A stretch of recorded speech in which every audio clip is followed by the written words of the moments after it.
আমার নেতার চরিত্র ফুলের মতো পবিত্র। নেতা, তুমি এগিয়ে চলো, আমরা আছি তোমার সাথে। জনগণের এমন তেলবাজি মার্কা স্লোগানে নির্বাচিত ইউপি সদস্যের তেল মাখতে হয় চেয়ারম্যানের মাথায়, চেয়ারম্যানের তেল এমপি আর এমপির তেল মন্ত্রীর মাথায়, আর মন্ত্রীকে তেল মাখতে হয় একেবারে শেষ মাথায়। নিচে সিঁড়ি থেকে উপরে রাষ্ট্রের সবগুলো চেয়ার এখন শুধুই তেল আর তেলেই চলছে।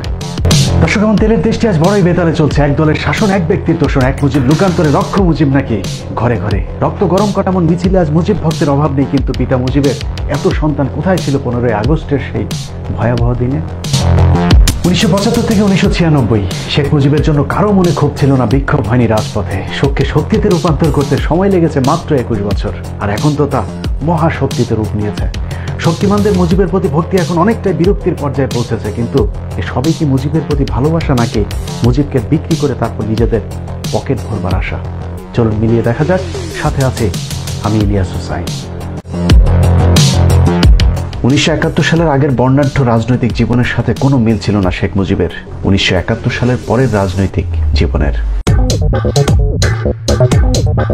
1972 সালের 10ই জানুয়ারি বঙ্গবন্ধু দেশে ফিরতেই তাকে ভুল পথে পরিচালনা করতে শুরু করেন খন্দকার মুস্তাক ও তাজউদ্দিন আহমেদের চিরশত্রু শেখ মনি সহ তার আশপাশের বেশ কয়েকজন সুযোগ সন্ধানী। তাজউদ্দিন আহমেদের মেয়ে শারমিন আহমেদের লেখা তাজউদ্দিন আহমেদ নেতা ও পিতা বইয়ের 104 নম্বর পৃষ্ঠার তথ্য অনুযায়ী শেখ মুজিব 10 তারিখে দেশে ফিরে যখন ট্রাকে করে রেসকোর্স ময়দানের দিকে যাচ্ছিলেন, ঠিক সেই সময় হঠাৎ মুজিব কাকু আব্বুর কানের কাছে মুখ নামিয়ে বললেন, তাজউদ্দিন, আমি কিন্তু প্রধানমন্ত্রী হব।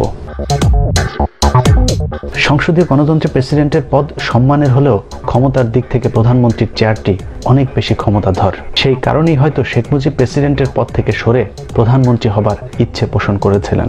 সেই ক্ষমতায় শেখ মুজিবকে দিন দিন সাধারণ মানুষ, সেনাবাহিনী, রাজনীতিবিদ, এমনকি মুক্তিযোদ্ধাদের থেকেও বিচ্ছিন্ন করে তুলেছিল।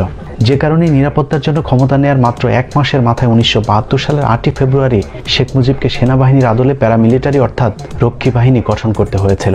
যদিও সেই রক্ষী বাহিনী শেষ পর্যন্ত শেখ মুজিবকে রক্ষা করতে পারেনি, কিন্তু এই রক্ষী বাহিনীকে কেন্দ্র করে 71 থেকে 75 দেশের যত অশান্তি বিশৃঙ্খলার সূচনা হয়েছিল, তার নেতৃত্বে এই রক্ষী বাহিনীকে অপ্রতিরোধ্য ক্ষমতা দেওয়ার লক্ষ্যে 1973 সালের 15ই জুলাই সংবিধানের প্রথম সংশোধনী করা হয়। 1972 সালে 16ই ডিসেম্বর গণপ্রজাতন্ত্রী বাংলাদেশ সরকারের প্রথম সংবিধান কার্যকর হবার মাত্র 6 মাসের মাথায় এই সংশোধনী করা হয়েছিল। 1973 সালে সেই সংশোধনী কতটা স্বেচ্ছাচারী ও অগণতান্ত্রিক ছিল তা বোঝার জন্য সংশোধনীটির প্রথম কয়েকটি লাইন পড়লেই চলবে। সংবিধানের 47 অনুচ্ছেদের 2টি দফার সাথে নতুন আরেকটি দফা যুক্ত করা হয়।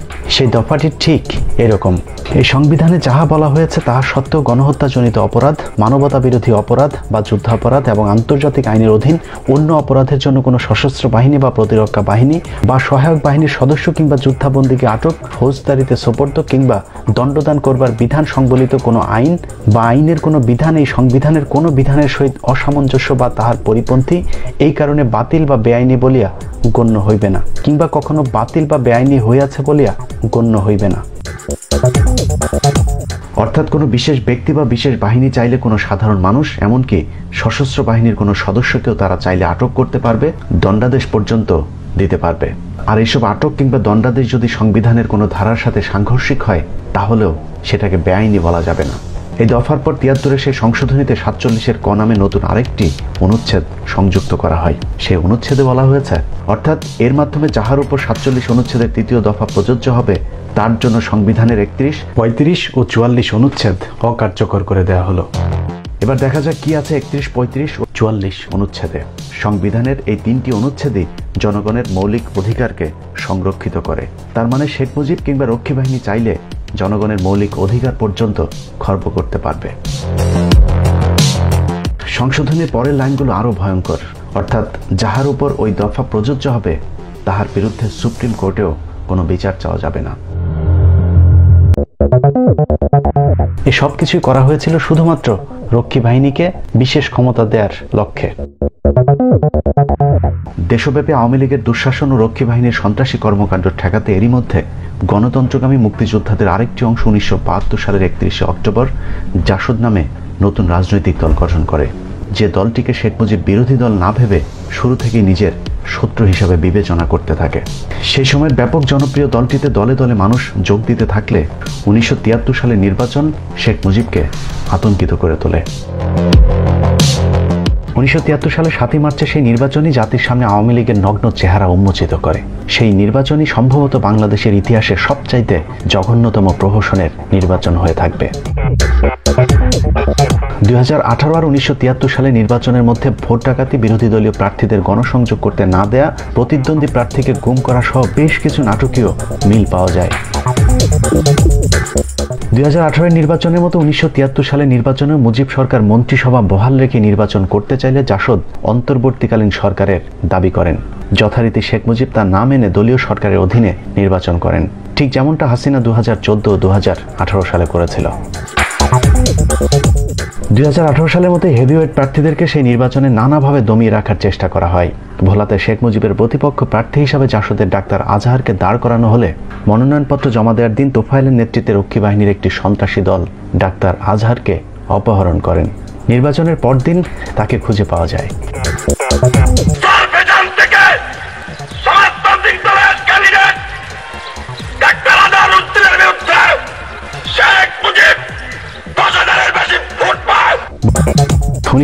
সালে নির্বাচনের দুদিন পর 9 মার্চ এক সংবাদ সম্মেলনে আসমা আব্দুর রব জানান, বিরোধী দলের প্রার্থীদের পরাজিত হতে বাধ্য করা হয়েছে। এক প্রশ্নের জবাবে আব্দুল জলিল বলেন, তার দলকে পোলিং এজেন্ট দিতে দেওয়া হয়নি, জালভোট দেওয়া হয়েছে, সন্ত্রাস সৃষ্টি করা হয়েছে এবং নির্বাচনের ফলাফল ঘোষণায় কারচুপিও করা হয়েছে। ন্যাপের সভাপতি অধ্যাপক মুজাফফর এবং সাধারণ সম্পাদক পঙ্কজ ভট্টাচার্য একটি যুক্ত বিবৃতি দেন। সেখানে তারা বলেন, কমপক্ষে 70টি নির্বাচনী আসনে যেখানে ন্যাপ ও অন্যান্য বিরোধী রাজনৈতিক দলের প্রার্থীদের সুনিশ্চিত বিজয়ের সম্ভাবনা ছিল, সেই আসনসমূহে শাসক দল রাষ্ট্রীয় ক্ষমতার অপব্যবহার, অস্ত্রের ঝনঝনানি, ভয়ভীতি, সন্ত্রাস প্রয়োগ, গুন্ডা বাহিনী ব্যবহার, ভুয়া ভোট, পোলিং বুথ দখল, পোলিং এজেন্ট অপহরণ, বিদেশি সাহায্য সংস্থা, জাতিসংঘ সরকারি গাড়ি এবং রেডক্রসের গাড়ির অপব্যবহার প্রভৃতি চরম অগণতান্ত্রিক কার্যকলাপের মাধ্যমে উক্ত নির্বাচনী কেন্দ্রসমূহে নির্বাচনকে প্রহসনে পরিণত করেছে। শেখ মুজিবের সিনিয়র রাজনৈতিক সহকর্মী প্রবীণ রাজনীতিবিদ আবুল মনসুর আহমেদ লিখেছেন, রেডিও টেলিভিশনে অপোজিশন নেতাদের বক্তৃতা দূরের কথা, যানবাহনের অভাবে তারা ঠিকমতো প্রচার চালাইতেও পারিলেন না। পক্ষান্তরে প্রধানমন্ত্রী শেখ মুজিব হেলিকপ্টারে দেশময় ঘূর্ণিঝড় ট্যুর করিতে লাগিলেন। নির্বাচনে আওয়ামী লীগ জোর করে 292 আসন নিয়ে সংখ্যাগরিষ্ঠতা পেলেও শেখ মুজিব বুঝতে পেরেছিলেন তার জনপ্রিয়তা তলানিতে ঠেকেছে, যে কারণে 1973 নির্বাচনের পর জাসদকে আর মাঠে দাঁড়াতেই দেওয়া হয়নি। অনেক মুক্তিযোদ্ধার মতে কয়েক হাজার জাসদের নেতাকর্মীকে গুম খুন করেছিল সেই সময়ের তৎকালীন আওয়ামী লীগ সরকার। মুজিব ক্ষমতায় টিকে থাকার জন্য হাজার হাজার রাজনৈতিক কর্মীকে হত্যা করে, জাসদের 10,000 কর্মীকে জেলে রাখে, মোশাররফ হোসেনকে হত্যা করে, সিরাজ শিকদারকে হত্যা করে। ভোট চুরি নির্বাচনে জয়লাভের পর আওয়ামী লীগের এমপি মন্ত্রীরা কম্বল, চাউল, রিলিফ চুরির মহা উৎসবে মেতে ওঠেন। বিদেশ থেকে ভিক্ষা করে আমাকে আনতে হয়, আর এই চোরের দল আমার দুঃখী মানুষের সর্বনাশ করে বা লুটতরাজ করে খায়। স্বভাবসুলভ ভঙ্গিতে শেখ মুজিবের এরকম অনেক জ্বালাময়ী বক্তব্যের সাথে তার নীতির ভিন্নতা ছিল, যার প্রমাণ তাজউদ্দিনের মেয়ের লেখা বইতে। তাজউদ্দিন কন্যা শারমিন আহমেদ লিখেছেন, যে স্বপ্ন নিয়ে আব্বু মুক্তিযুদ্ধ পরিচালনা করেছেন সেই স্বপ্ন যেন ভস্ম হতে শুরু হয়েছে। দলের ভেতরেই শুরু হয়েছে দুর্নীতি এবং সেগুলো প্রশ্রয় পাচ্ছে ব্যাপকভাবে। সরকার সেনাবাহিনীকে মোতায়েন করলো দুর্নীতি উচ্ছেদের জন্য। আওয়ামী লীগের এক এমপির বাসা থেকে রিলিফের জিনিসপত্র সেনাবাহিনী উদ্ধারও করলো। ওই এমপি এবং তার মতো দুর্নীতিবাজ অনেকেরই কোনো বিচার হয়নি। আব্বু ঘটনা জেনে হেয়ার রোডের বাড়ি থেকে মুজিব কাকুকে ফোন করে বললেন, সেনাবাহিনী যখন দেশের সম্মানিত আইন প্রণয়নকারীর বাসা থেকে রিলিফ চুরির মাল উদ্ধার করে এবং সেই ব্যক্তি অনায়াসে পার পেয়ে যায়, তখন সরকারের সম্মান কোথায় থাকে? এর ফলে সরকারের উপর জনগণের আস্থা তো আর থাকে না। তারপর তিনি বললেন যে সেনাপ্রধান মেজর জেনারেল শফিউল্লাহ নির্দেশে সেনাবাহিনী হাতে নাতে ধরেছে এইসব দুর্নীতিপরায়ণদের। তারা যখন ছাড়া পেল তার অর্থ কি? তারা নির্দোষ? যদি তাই হয়ে থাকে তাহলে সম্মানিত এমপিকে হেয় করার জন্য সেনাপ্রধানের বিরুদ্ধে পদক্ষেপ নেওয়া উচিত, কারণ একই সঙ্গে দুজন তো আর নির্দোষ হতে পারে না, নিশ্চয়ই একজন দোষী। বাস্তব যখন প্রমাণ করছে যে এমপি দোষী, তখন তার এবং তার মতো সকলের দৃষ্টান্তমূলক বিচার করতে হবে, নতুবা আইনের শাসন বলতে দেশে কিছুই থাকিবে না। মুজিব কাকু বললেন তিনি ব্যাপারটা সুরাহা করবেন, কিন্তু পরে কিছুই হলো না। আব্বু দুঃখ ভরে মন্তব্য করলেন, মুজিব ভাই শেষ পর্যন্ত আর্মিকেও খেপিয়ে দিলেন। বিখ্যাত লেখক হুমায়ুন আহমেদের দেয়াল উপন্যাসেও সেনাবাহিনীকে খেপিয়ে তোলার একটি ঘটনা বর্ণনা করা আছে। সে উপন্যাসে 86 নম্বর পৃষ্ঠাতে উল্লেখ করা হয়েছে, এক নবদম্পতি গাড়িতে করে যাচ্ছিল। দুর্ধর্ষ সন্ত্রাসী মুজাম্মেল দলবল সহ গাড়ি আটক করে। গাড়ির ড্রাইভারও নববিবাহিত তরুণীর স্বামীকে হত্যা করে মেয়েটিকে সবাই মিলে ধর্ষণ করে। মেয়েটির রক্তাক্ত ডেড বডি 3 দিন পর টঙ্গী ব্রিজের নিচে পাওয়া যায়। মেজর নাসেরের হাতে মোজাম্মেল ধরা পড়ার পর মোজাম্মেল বলল, ঝামেলা না করে আমাকে ছেড়ে দিন, আমি আপনাকে 3 লাখ টাকা দেব। বিষয়টা সরকারি পর্যায়ে নেবেন না, স্বয়ং বঙ্গবন্ধুর নির্দেশে আমি ছাড়া পেয়ে যাব, আর আপনি পড়বেন বিপদে। কিন্তু তুচ্ছ বিষয়ে বঙ্গবন্ধুকে জড়াতে চাই না। মেজর নাসের ধর্ষক মোজাম্মেলকে জিজ্ঞেস করলেন, এটা তুচ্ছ বিষয়? মোজাম্মেল জবাব দিল না, উদাস চোখে তাকালো। মেজর নাসের বলেন, আমি অবশ্যই তোমাকে ফাঁসিতে ঝোলাবার ব্যবস্থা করব। তোমার 3 লাখ টাকা তুমি তোমার গুজ্জধারে ঢুকিয়ে রাখো। মোজাম্মেল বলল, দেখা যাক। মোজাম্মেল ছাড়া পেয়ে মেজর নাসেরকে তার বাসায় পাকা কাঁঠাল খাওয়ার নিমন্ত্রণ দিয়েছিলেন ঠাট্টা করে। কিভাবে মোজাম্মেল ছাড়া পেলেন তার ঘটনাও উপন্যাসের ঠিক আগের পৃষ্ঠাটাতে উল্লেখ করা হয়েছে। মোজাম্মেলের বাবা এবং তৎকালীন টঙ্গী আওয়ামী লীগের সভাপতি যখন বঙ্গবন্ধুর বাসায় গেলেন, বঙ্গবন্ধু তাদেরকে জিজ্ঞেস করলেন, ঘটনা কি বলো? টঙ্গী আওয়ামী লীগের সভাপতি বললেন, আমাদের মোজাম্মেল মিথ্যা মামলায় জড়িয়েছে, মেজর নাসের তাকে ধরেছে, নাসের বলেছে 3 লাখ টাকা দিলে ছেড়ে দিবে। বঙ্গবন্ধু জিজ্ঞেস করলো, মিথ্যা মামলাটা কি? মোজাম্মেলের বাবা কাঁদতে কাঁদতে বললেন, খুনের মামলা লাগায় দিয়েছে। টঙ্গী আওয়ামী লীগের সভাপতি বললেন, এই মেজর নাসের আওয়ামী লীগ নামটি শুনতে পারে না। এই কথা শোনার পর বঙ্গবন্ধু বললেন, কান্দিস না, কান্দার মতো কিছু হয় নাই, আমি এখনো বেঁচে আছি, মরে যাই নাই, ব্যবস্থা নিচ্ছে। ব্যবস্থা নিয়ে তিনি বর্তমান মুক্তিযোদ্ধা বিষয়ক মন্ত্রণালয়ের মন্ত্রী মোজাম্মেল ওরফে ধর্ষক মোজাম্মেলকে বাঁচিয়ে দিয়েছিলেন আর খেপিয়ে তুলেছিলেন সেনাবাহিনীকে। জাসদের উত্থান পতন অস্থির সময় রাজনীতি বইয়ের 153 নম্বর পৃষ্ঠায় বলা হয়েছে, শেখ মুজিব তার পরিবারের কিছু সদস্যকে নিয়ে বিপাকে ছিলেন। বিশেষ করে শেখ ফজলুল হক মনি এবং শেখ কামালের কিছু কিছু কাজের ফলে তারা শুধু নিজেরাই বিতর্কিত হননি, এর দায় শেখ মুজিবকেও নিতে হয়েছে। মাঝরাতে এরকম একটা মাইক্রোবাস দ্রুত গতিতে যেতে দেখে পুলিশের সন্দেহ হয় এবং একটা পুলিশের গাড়ি মাইক্রোবাসটিকে ধাওয়া করে। পুলিশের সন্দেহ ছিল এই মাইক্রোবাসে সর্বহারা বা অন্য কোনো দুষ্কৃতিকারী থাকতে পারে। পুলিশের গাড়ি থেকে মাইক্রোবাসে গুলি করা হয়। কামাল গুলিতে গুরুতর আহত হয়। পুলিশ কামালকে শনাক্ত করে ঢাকা মেডিকেলে নিয়ে যায়। বেলা 11টায় পুলিশের মহাপরিদর্শক আব্দুর রহিম এনএসআইয়ের প্রধান মেজবাউদ্দিনকে নিয়ে শেখ মুজিবের বাসায় যান এবং ঘটনার জন্য পুলিশের পক্ষ থেকে দুঃখ প্রকাশ করে ক্ষমা চান। শেখ মুজিব রহিমকে বলেন, এতে দুঃখ প্রকাশ করার কি আছে? সে যদি মারাও যেত তাহলেও আমার দুঃখ হতো না। কে তাকে মাঝরাতে দুষ্কৃতী ধরতে যেতে বলেছে? আমি তো তাকে হাসপাতালে দেখতেও যাইনি। অবশ্য আব্দুর রহিমের ডায়েরি থেকে এস এ করিম এই ঘটনাটি তার গ্রন্থে উল্লেখ করেছেন। সেখানে বলা হয়েছে, শেখ মুজিব 2 দিন পর শেখ কামালকে হাসপাতালে দেখতেও গিয়েছিল। ওই সময় একটা প্রচার ছিল যে কামাল বাংলাদেশ ব্যাংক লুট করতে যাচ্ছিলেন। অনেকে এই প্রচারণা বিশ্বাসও করেছিলেন। তাজউদ্দিন আহমেদের মেয়ে শারমিন আহমেদ তার বইতে লিখেছেন, যেদিন তার বাবাকে শেখ মুজিব জোর করে মন্ত্রিসভা থেকে পদত্যাগ করতে বাধ্য করেন, সেদিন গোয়েন্দারা নজরদারি করছিল। আব্বু দুঃখ করে বলতেন, পাকিস্তান আমলেও যেমন গোয়েন্দা লেগে থাকতো, স্বাধীন দেশেও একই অবস্থা। আব্বু নীতি থেকে সরে যাননি, মুজিব কাকু সরে গিয়েছিলেন। পদত্যাগেই শেষ হয়নি, সচিবকে নির্দেশ দিয়েছিলেন তাজের সাথে কারা কারা কি কথা বলে সেসব খোঁজ রাখতে। শারমিন আহমেদ তার বইতে আরও লিখেছেন, তার পিতাকে চিকিৎসার জন্য শেখ মুজিব দেশের বাইরেও যেতে দেয়নি। এছাড়া তেলবাজদের দ্বারা শেখ মুজিব এতটাই তৈলাক্ত ছিলেন যে মুক্তিযুদ্ধের সর্বাধিনায়ক জেনারেল ওসমানী, বেগম নূরজাহান মোর্শেদ, ব্যারিস্টার আমিরুল, শামসুল হক, শেখ আব্দুল আজিজদের মতো সৎ নেতাদের মন্ত্রিসভা থেকে বহিষ্কার করেন। এখানেই শেষ নয়, মুজিব সরকারের এসব বাড়াবাড়ি সমালোচনা করায় শেখ মুজিবের একসময় রাজনৈতিক গুরু মাওলানা আব্দুল হামিদ খান ভাসানীকে পর্যন্ত গৃহবন্দী করা হয়েছিল। এভাবে সময় যতই 75-এর 15 আগস্টের দিকে যাচ্ছিল, ততই অপ্রতিরোধ্য হয়ে উঠছিলেন শেখ মুজিব ও তার অনুসারীরা। সেই সাথে অস্থিতিশীল হয়ে উঠছিল দেশের রাজনৈতিক পরিবেশ। 74-এর 4 ফেব্রুয়ারি ও 25 ফেব্রুয়ারি পরপর 2টি হামলা করা হয় বিখ্যাত মুক্তিযোদ্ধা মেজর জলিলের উপর। 74-এর 3রা এপ্রিল ঢাকা বিশ্ববিদ্যালয়ের মহসিন হলে টেলিভিশন কক্ষের সামনের করিডোরে 7 জনকে হাত পা বেঁধে ক্রাশ ফায়ার করে হত্যা করে মুজিববাদী ছাত্রলীগ নেতা শফিউল আলম প্রধান। দুঃশাসনের বিরুদ্ধে দেশের বিভিন্ন নাগরিকেরা এক হয়ে বাইতুল মোকাররমের সামনে শেখ মুজিবকে 99টি বিশেষ গালি দেন।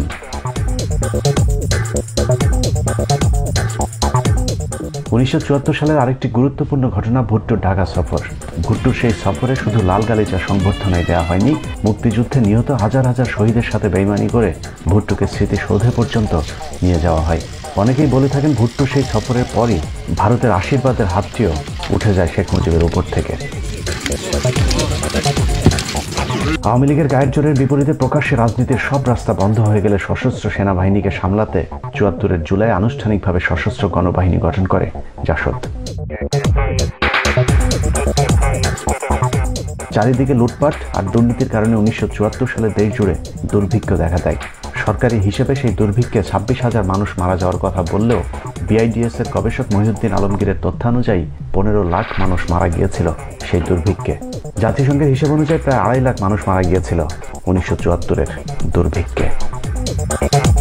কুড়িগ্রামে অভাবের তাড়নায় ক্ষুধার্ত বাসন্তীর গায়ে জাল পেঁচানোর ছবি সেই সময়ের পত্রিকায় উঠে এলে দেশব্যাপী ব্যাপক চাঞ্চল্যের সৃষ্টি হয়। It seems that many people, perhaps tens of thousands of people, are simply not getting food in this country. It's not correct. অবশ্য ব্যাপক সেই দুর্ভিক্ষকে প্রধানমন্ত্রী শেখ মুজিব বিরোধী দলের গুজব বলে উড়িয়ে দেয়। শেখ মুজিবের সেই বক্তব্যের প্রতিবাদে 1 নভেম্বর বাইতুল মোকাররম প্রাঙ্গণে গণজামায়াতের ডাক দেয়া হয়। মনন্থর প্রতিরোধ আন্দোলনের ব্যানারে সেই জমায়েতে 82 জন বিশিষ্ট নাগরিক স্বাক্ষরিত বিবৃতিতে বলা হয়, প্রধানমন্ত্রীর এই উক্তিতে কোনো দূরদর্শিতা বা বাস্তব বোধের পরিচয় আছে বলে আমরা মনে করছি না। এক কথায় বাংলাদেশের বর্তমান দুর্ভিক্ষ ও অর্থনৈতিক সংকট গত 3 বছরে লুটেরা শাসন, শোষণ ও অর্থনৈতিক নিষ্পেষণের ফল। এছাড়া বইটির 139 নম্বর পৃষ্ঠায় এই কি সোনার বাংলা, জবাব দাও শেখ মুজিব, এই শিরোনামে জাসদের আরেকটি প্রচারপত্রের কথা উল্লেখ করা হয়েছে, যেখানে উল্লেখ করা হয়েছে গত 25 মাসে গুম ও খুন হয়েছে প্রায় 30,000 মানুষ। রক্ষী বাহিনী ও পুলিশের হামলা হয়েছে প্রায় 24,000 পরিবারে, জেলে বন্দী আছেন 18,000-এর উপর মানুষ, হুলিয়ে আছে প্রায় 25,000 নেতা ও কর্মীর নামে, বাড়ি পুড়েছে প্রায় 2,500, নারী ধর্ষণও অসংখ্য। 1975 সাল ছিল বাংলাদেশের ইতিহাসের সবচেয়ে ঘটনাবহুল বছর।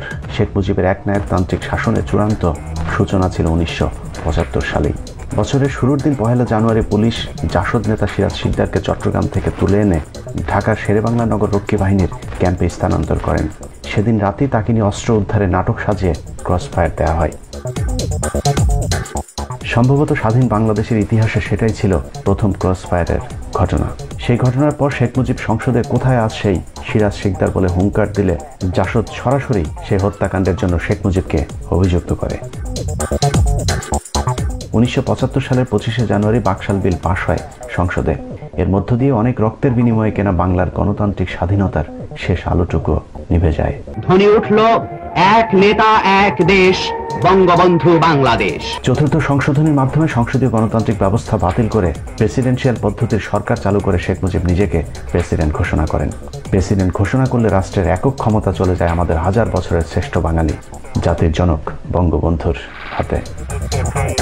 Mujib Saab went for Bakshal, which means one leader, one party, one country. এর ফলে শুধুমাত্র বাকশাল ছাড়া অন্য সব রাজনৈতিক দল নিষিদ্ধ হয়ে যায়, এমনকি আওয়ামী লীগও। বাংলাদেশ কমিউনিস্ট পার্টি ও ন্যাপ মুজাফফর ছাড়া বাংলাদেশের আর কোনো রাজনৈতিক দল শেখ মুজিবের সেই বাকশালকে সমর্থন করেনি। বাকশালকে সমর্থন না দেয় মুক্তিযুদ্ধের সর্বাধিনায়ক জেনারেল ওসমানীর সংসদ সদস্য পদ বাতিল করে দেওয়া হয়। সেই সাথে জাসদের সব কজনের সদস্য পদও বাতিল হয়ে যায়। সেই দিনই শেখ মুজিবকে 15 আগস্টের আভাস দিয়েছিলেন দূরদর্শী রাজনীতিবিদ তাজউদ্দিন আহমেদ।